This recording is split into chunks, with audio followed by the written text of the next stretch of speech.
Hello, and welcome to another episode of Walk to the Dog Cinema. Here we go. Roka's all ready. Her ears are up and going. She's excited to get out on a very nice fall day here in the great Sunshine State. And just gonna enjoy our walk and have a little film discussion here. I'm still on my Amicus run, horror movie fun, and we're gonna talk about Torture Garden. Yes, Amicus has some pretty great names to their horror anthologies here. This one's directed by Freddie Francis, who directed the Dr. Terror's House of Horrors. He's directed a lot of Hammer films, The Evil of Frankenstein. He did The Skull, which I think is an Amicus actually, but he did Panoramic or Paranormic, but that's a Hammer film. That's actually pretty good. So Freddie Francis, I think he does a much better job, better material with this one.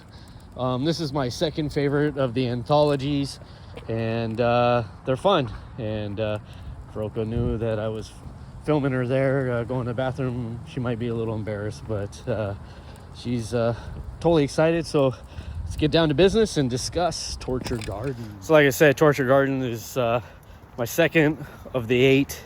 This one has a great performance by Burgess Meredith. If you don't know him, he Penguin in the Batman TV series, Rocky Balboa's trainer, Grumpy Old Man, he's the dad.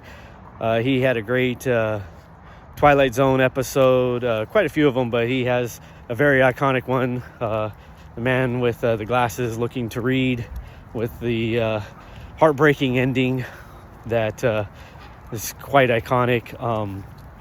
But he is devilishly delightful in this one, with a great kind of like a sideshow barker. This takes place in a carnival. That's the wraparound story as we get to our stories. He has a kind of thing that's a Torture Garden. That's his carnival act. Basically, it's a bunch of torture devices that he kind of shows off. And then he kind of pitches an idea that, do you want to see something really horrible? And gets 5 people to kind of pitch in 5 pounds to pay for this. And they go into the back, and there's a lady who kind of looks like a gypsy with a pair of scissors and some thread. And basically she's a goddess who can foresee your future, and that's how the stories kind of get going. So the other notable actor in this is Jack Palance. He has a excellent Edgar Allan Poe sequence, and kind of he's quite memorable in this too. But it's Burgess Meredith's show. I'm not really familiar with the other actors and actresses too much, but again, all good performances. The 4 stories in these are all really well done, really good. This one is definitely worth a watch to seek out, especially for Halloween. It's really macabre. Has a great wraparound story. It's just an overall slam bang, excellent horror film. If you watch any of the Amicus besides Asylum, this is the other one. You can find it on Tubi, and we'll get into the 4 stories in just a moment. Roka is taking care of business here. I gotta take care of myself. So, again, there's a lot of great lighting in this movie. The script, Robert Bloch, again, wrote off of his short stories. The first story deals with a guy who's rather greedy, goes sees his uncle who has heart problems, and he wants money. He ends up basically killing the uncle through use of a heart attack. Again, spoilers we're going to get into. And starts looking for this fortune that his uncle supposedly had, and he unearths a grave that has a headless body in there, and out pops a cat. And there's a basic curse on the house that said it was part of a witch. The cat can speak through to you in your mind. It will give you untold riches as long as you feed it basically a head from a human body. And so, like I said, it's a macabre story. There's a great sequence where there's like this hobo that they kill, and it doesn't ever show the cat feasting, but it's still kind of a well shot from the POV of the hobo with this pitchfork kind of thing. I think it's a well shot murder scene, but the ending is just kind of culminates to where it should go, and the cat doesn't get taken care of. It just kind of keeps finding other people to manipulate. So I'll just leave it at that. We come back, and the guy who's seen his future doesn't like it. I just want to say that the ending implies that three of the four people change their minds about their future. So unlike the other one, this one implies that you can change your future, and 3 of the 4 are going to choose it. And this is the big spoiler that I'll get to. And this is why I think you should give it a watch. Even though I'm going to kind of give it up here, if you keep going along, it's at your own peril, but it explains why I like it so much, right?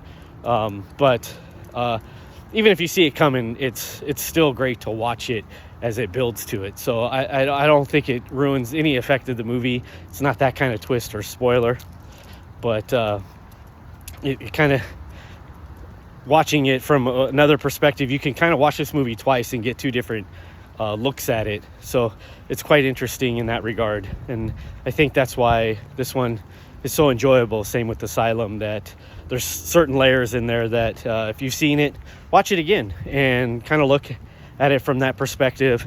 And movies that can do repeat viewings in that regard are always fun, especially when they have little twists and things like that.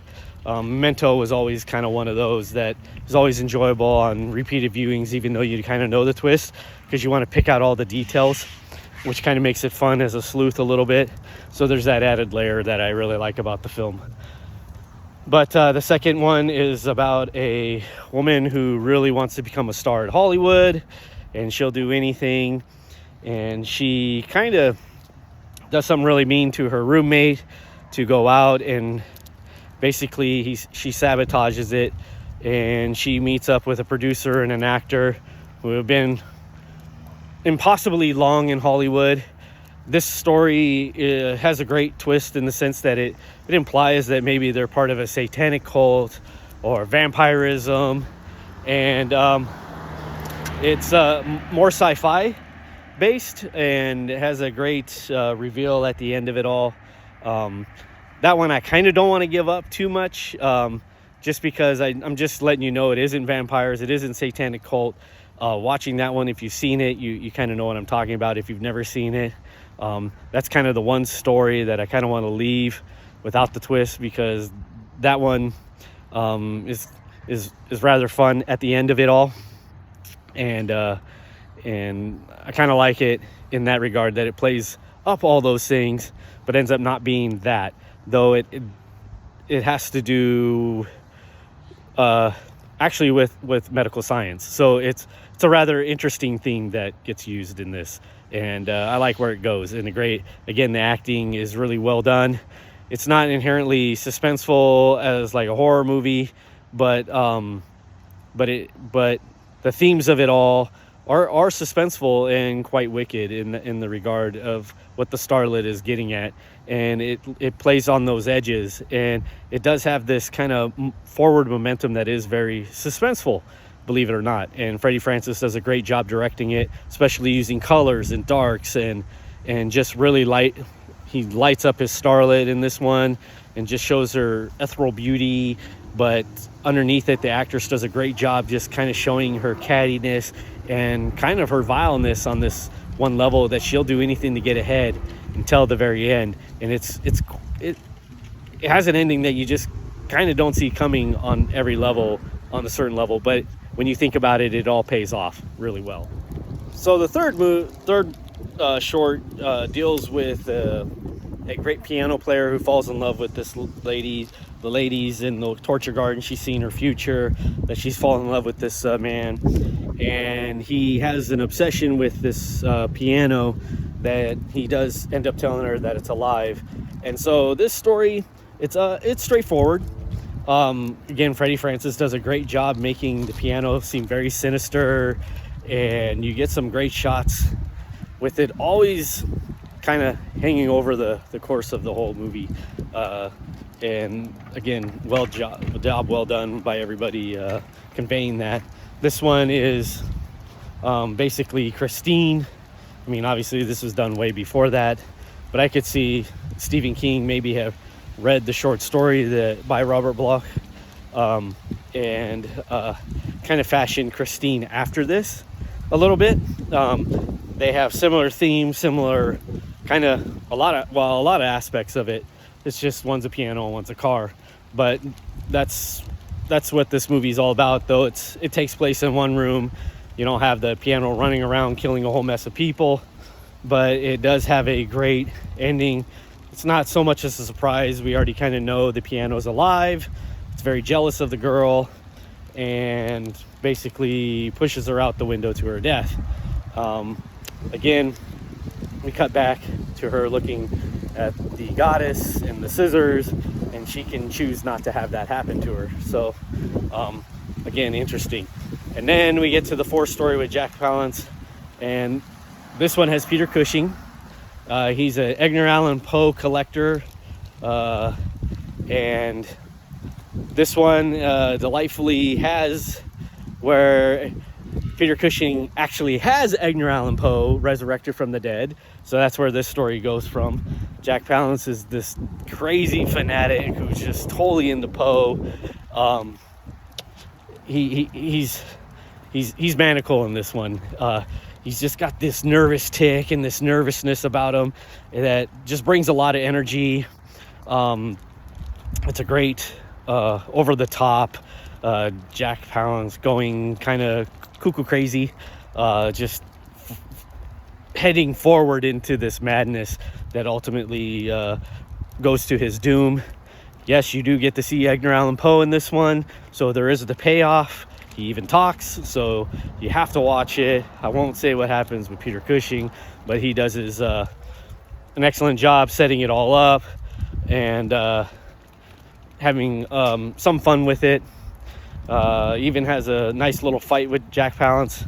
And then we get to the end, and in kind of diabolical fashion, the fifth person that's there picks up the scissors, kills Burgess Meredith, and basically 3 people run away.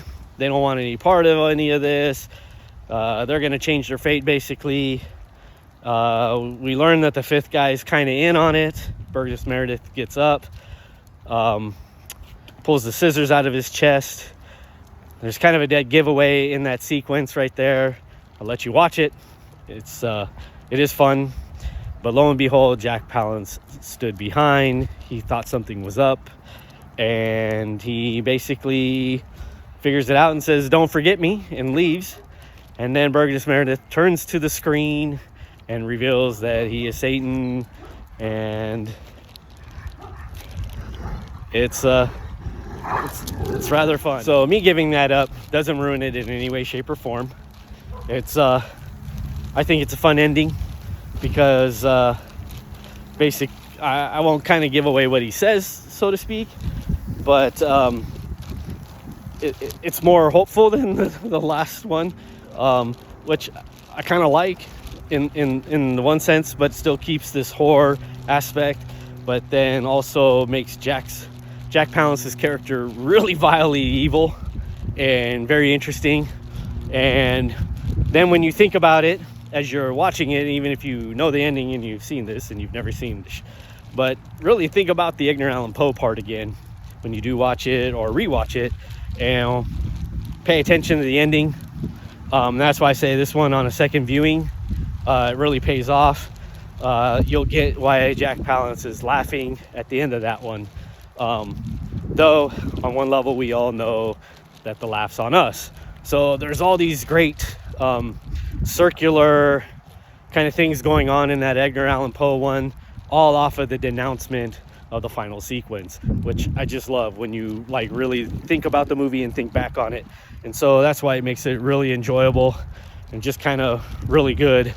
And when I do get to Asylum, I'll be talking about that one, because that one has the same kind of circular ending on one level that I really love, and kind of makes you rethink the movie on different levels, which, you know, is always fun for a horror movie, right? A lot of people kind of poo-poo the horror genre, doing so much but doing so little on one level. But, you know, yeah, horror movies make quick bucks. They're kind of exploitive, but for whatever reason, I always found them to be entertaining, but they say a lot more than just what you kind of see. Even if you watch Friday the 13th and Friday the 13th Part 2 in that series, a lot of them on some level, besides just the killings, have some really kind of interesting script setups that you could almost teach in script school. So there's the horror genre has always been able to play like that. I mean, we kind of know sci-fi is always touched upon, like political issues and home issues within our psyche and people. But horror movies do a really fine job on our own psyche and our own sins and our own, you know, foibles. And that's what I really like. It's a lot of man versus man. And even if it is man versus environment, it's, you know, it's there's all these morals that are played within it. And I think it can be fun to see how artists work in that, and you can go a long way and still have a lot of fun with it instead of being so melodramatic on one level. So I think that's why I love the horror genre so much in that regard. So check it out, Torture Garden. Leave your comment on what you think of the movie. Please subscribe and follow along as we continue on our way to Halloween. Have a good one, everyone.